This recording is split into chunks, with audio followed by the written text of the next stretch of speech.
Mr. Auditor Maroon, can you give us an overview, please? Absolutely. First of all, thank you, all of you, for the opportunity to speak to you. I was looking forward to coming back to the chamber, to sitting at the table with you all. I miss it, as you know. And speaking of being with all of you too, I want to do a quick shout out to some people, so that coming back to City Hall was a great experience. And I've had an opportunity to meet with the mayor and Frank and some of the senior staff, and they've been very helpful and struck up, I think, I don't think, a good working relationship. Obviously with my former colleagues and all of you on the council. Amanda helped me from the council office, John Capanis, and Brian, his office, Mary Bosler and Julie and Stacy in the budget office, Donna and Shirley and Margaret, very helpful in HR, Dave Proack and the whole IT team. Dave Delvecchio has been a great source of information for me in a learning curve. And Cindy Bersani and Mary Fabian and Scott and payroll. Everybody's been very, very helpful walking me through this. But I have to do a particular shout out to Lisa Amadon. She's in the engineering office on the 4th floor. She's been a godsend to me. She's helped me navigate PeopleSoft and other things. And I didn't know Lisa before I came back. I knew who she was, but didn't really know her. And she's been a real guiding light for me. And speaking of PeopleSoft, I believe one of my staff is on, Mike Kukert is on. He's our resident PeopleSoft expert. And Eston, I didn't see if Eston's on there. Eston was in the office when I came in January. So we've been working very hard on your behalf. So pretty much I sent you all something last night, kind of gave you an overview of what we try to do. The basic information that I'll share with you is that we've been trying to professionalize the office. Most of you know me and know my work ethic, and I'm trying to live up to your expectations of that office.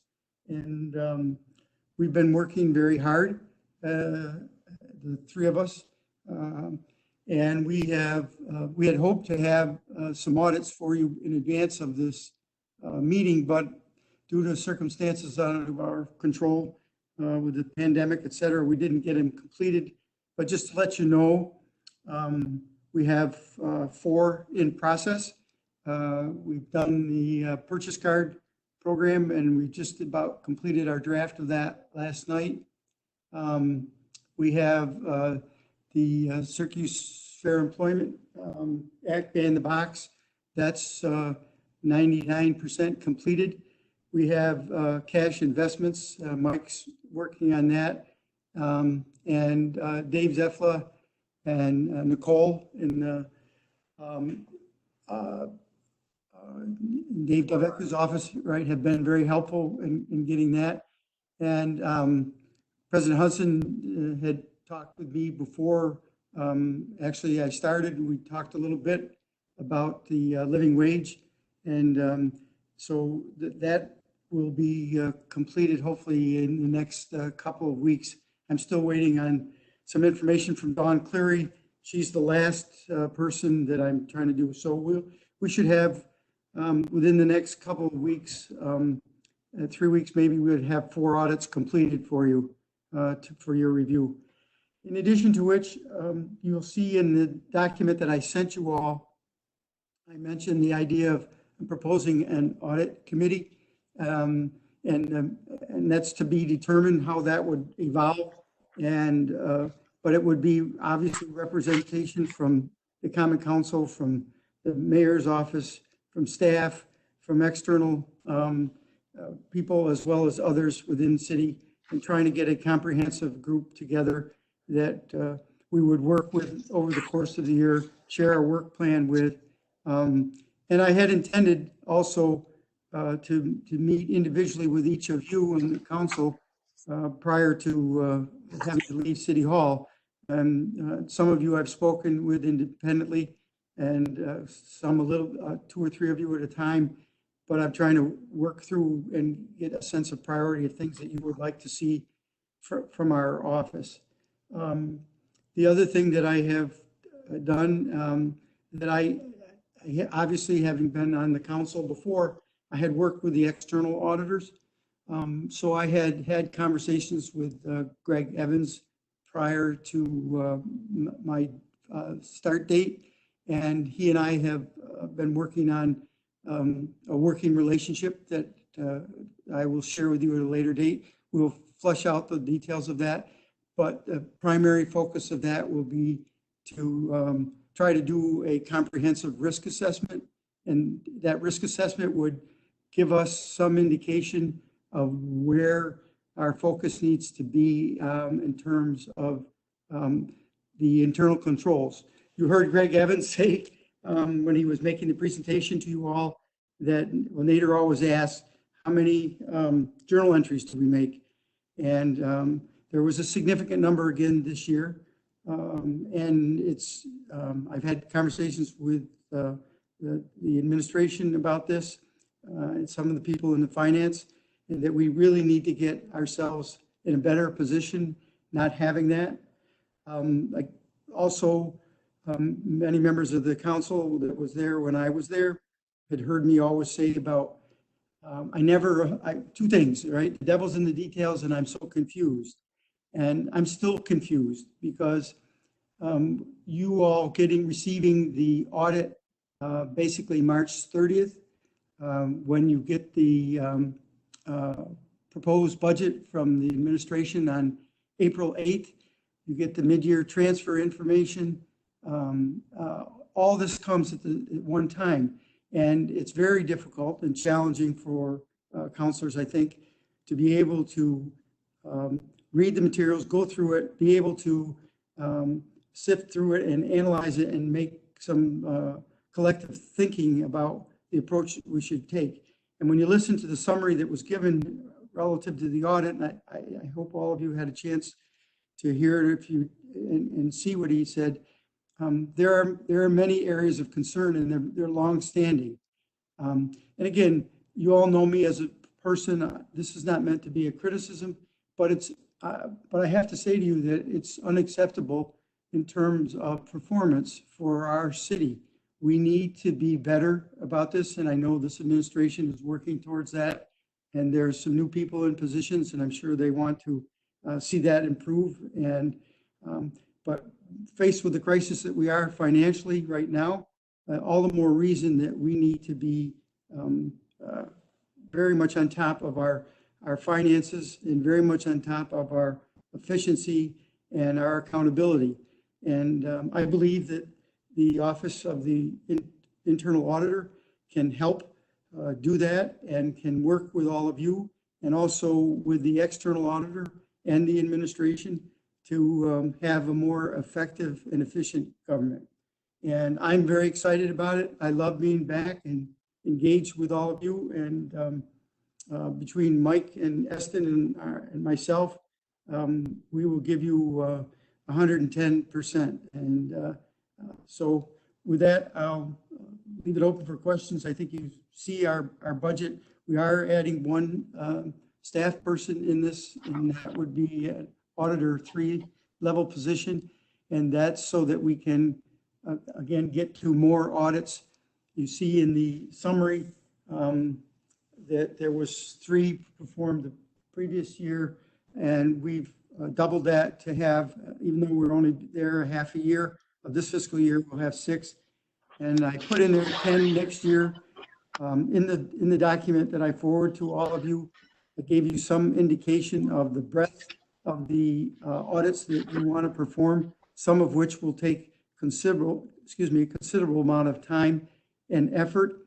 And therefore we listed 10.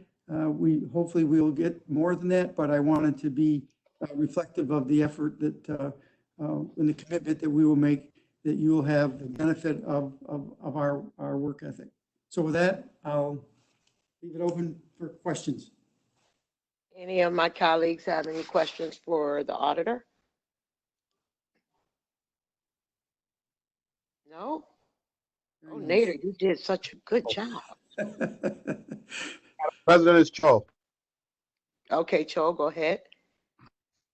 So Auditor, I heard you said that you are going to add additional position. Yes, Counselor.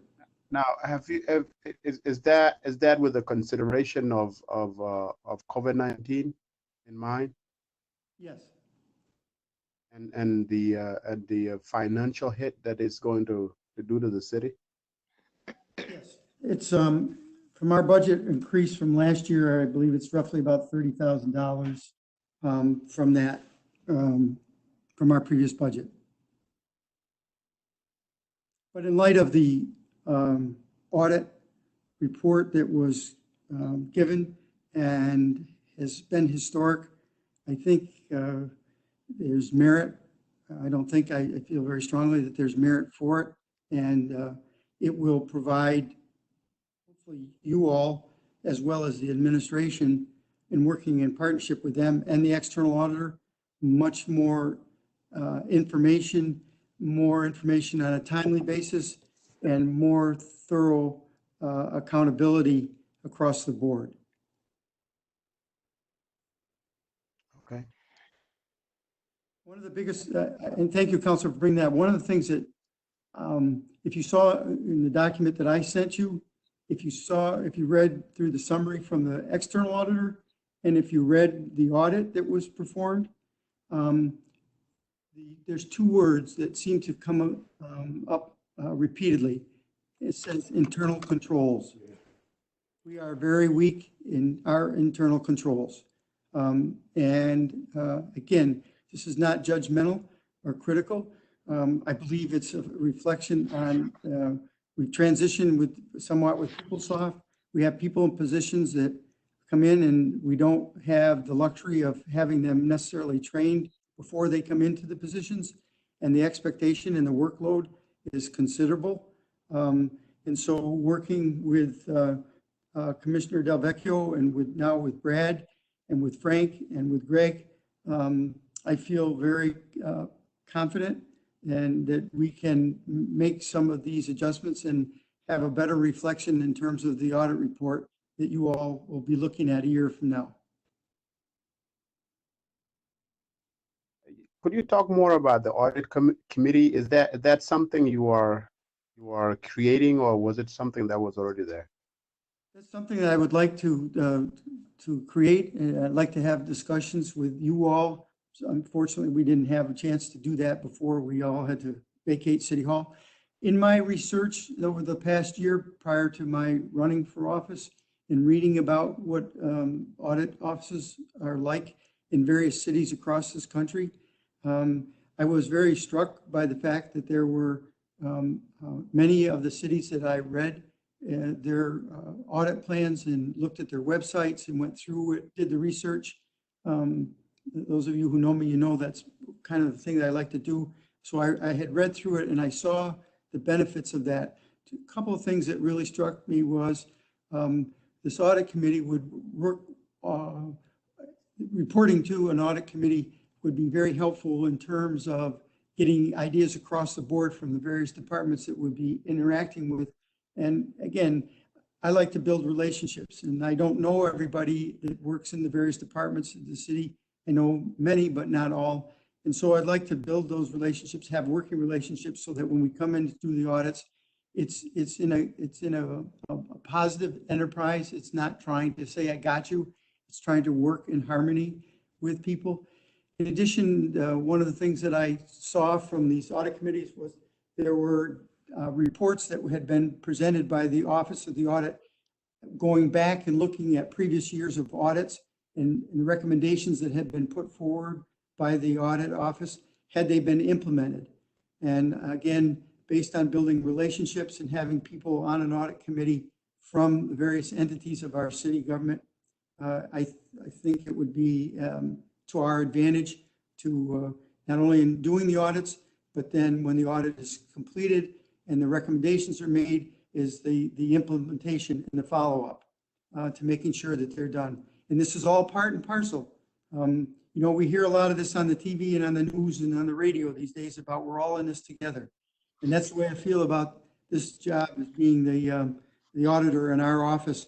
We're in this together with all of you, with the electeds, as well as the staff that work there. There's a wonderful core of people. And to the best of our abilities, and certainly my personal commitment in working with people, I want to try to do the best I can for our taxpayers. Thank you. Yes, sir. And Nader, if you can, would you look and see who was on the Living Wage Committee? Because I know I was at one time, because I would think we probably should revisit bringing that committee back together, or some sort of committee. That's one of the recommendations. And I'm personally doing that audit. I've gone through in my humble opinion, the last complete comprehensive audit that was done was performed 12 years ago. And the committee, one of the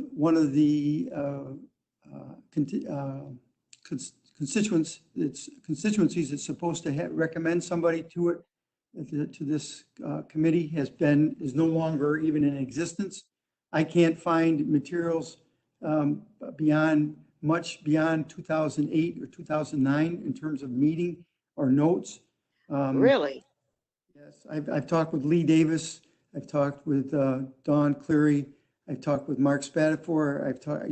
I know most of the characters that I know. Dawn's working on trying to get me some of the minutes and stuff that she has. I got stuff from Council Marty? Leno. From who? Marty. Oh, yeah, I talked to Marty. Marty, the audits, the reports, I should say, that Marty had done were really, what he did was he sent letters to 6 or 8 business entities that were supposed to participate in the living wage. And he would send a letter out saying, are you participating? Are you paying the living wage? If you're not paying the living wage, are you paying the insurance? But nothing was done relative to the committee. There's supposed to be a quarterly report to the council. There's members from the council, from the administration. Nobody's been appointed in years. So those, again, just trying to bring it up and get it back active. And I sent actually to you and to Councilor Bay an email, and I wanted to have a chance, but I know you all have been busy with these budget hearings, so I haven't spoken in detail with you. But if you remember back in 2012, Councilor Bay had an initiative and some interest in terms of doing some things different with the Planning Commission that ultimately was withdrawn. But so I will be in contact with you, and we'll have it up and running. And quite frankly, we're finding that in many areas in terms of appointments that need to be made and committees that are not in place. And so, but we'll get there. We'll get there. Any more questions for our auditor? Just a follow-up on the living wage question, just generally. Now, because one of the things that I have seen that we struggle with is the enforcement of it. Things like living wage and the box and stuff like that. How do we audit stuff like that in terms of finding out how they are being enforced? Let me give you an answer, and I'll take responsibility for this because I was on the Common Council during this time. We did not, when we passed the legislation, whether it's ban the box or the Syracuse residential employment program that Lamont oversees, or the living wage, quite frankly, those of us, and I want to say myself, I take responsibility. I did not do my job as well as I should have. When we pass something, it's incumbent upon us to follow up with these to make sure that these things are in place. The other day on one of the budget hearing meetings, Counselor Hogan mentioned, I think it was just yesterday, when we were talking about the catchment area for West Onondaga and the Main Street grant. And he mentioned Lincoln Ave and Syracuse behavioral program that was there. And I remember at the time, Counselor Joy asking that, because we had some conversations with neighborhood people about that and that residents going in there and so on and so forth. And we asked that they come back to the council within 6 months. And some of the counselors there now probably remember this. And so, and the same thing with this legislation, as I said, and I want to be the first to be in line to say that I didn't do my job as well as I should have.